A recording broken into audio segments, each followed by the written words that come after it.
मुट्ठी चना को निकाला और उसे दे दिया। बोला ये लो बेटी, और तुम एक चौराहे पर जाकर इस चना को खाओ, और जब चना खत्म हो जाएगा तो मैं स्वतः तुम्हारे पास आ जाऊंगा। चना दे के ब्राह्मण देव उस जगह से चल दी।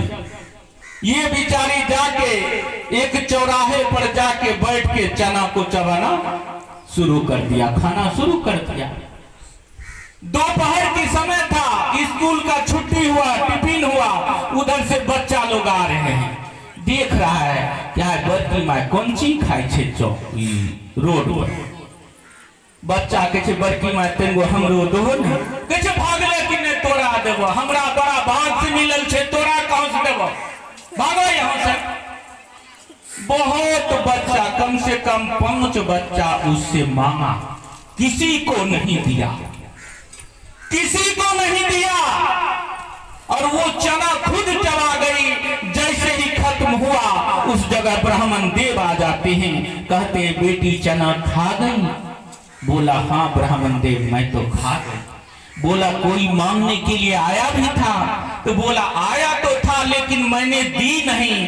बोला जब तुमने दी नहीं, जब तुम किसी को दे नहीं सकती तो किसी से ले कैसे सकती? जब तुम्हारे अंदर दया भाव सत्ता नहीं है तो तुम्हें दया कहां से आएगी? इतना कहकर ब्राह्मण देव अंतर ध्यान हो जाते। विचार करने की बात है। अगर गुरु के सानिध्य में है, गुरु की बात कर रहे हैं तो दया भाव सत्ता होना चाहिए।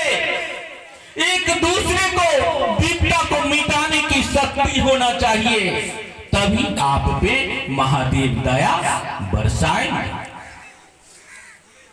अब आ जाइए दूसरी विधा। दूसरी विधा हमारे साहब श्री हरिंद्रानंद के माध्यम से कहा गया है कि अपने गुरु की चर्चा करना, गुरु की चर्चा करना। हम और आप कितने भाई बहन हैं, अपना बहुमूल्य समय जो है ताश खेलने में बिता देते हैं।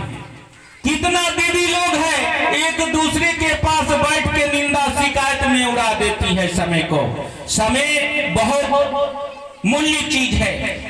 अगर आपको वही समय मिलता है तो एक दूसरे से अगर आप महादेव की बात कर लेते हैं, अगर महादेव की गुणगान कर लेते हैं, अगर आपकी बातों से अगर एक दूसरी बहन अगर शिव को अपना गुरु बना लेती है तो आपका जीवन सार्थक हो जाएगा। उसी का नाम तो गुरु चर्चा कहा गया है, क्योंकि साहब श्री हरिंद्रानंद को आदेश दिया था महादेव ने कि वे हरिंद्रानंद मैं गुरु बनने के लिए तैयार हूं, तुम सभी से जाके कहो कि शिव हमारे गुरु हैं, अगर आप चाहें तो आपका भी हो सकते हैं।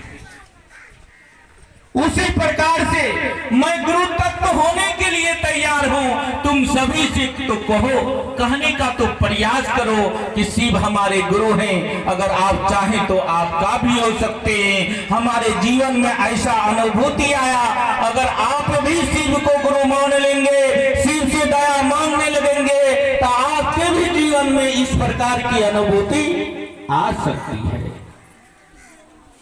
इसी का नाम गुरु चर्चा कहा गया है। चलते चलते कहीं भी है, अगर एक दूसरे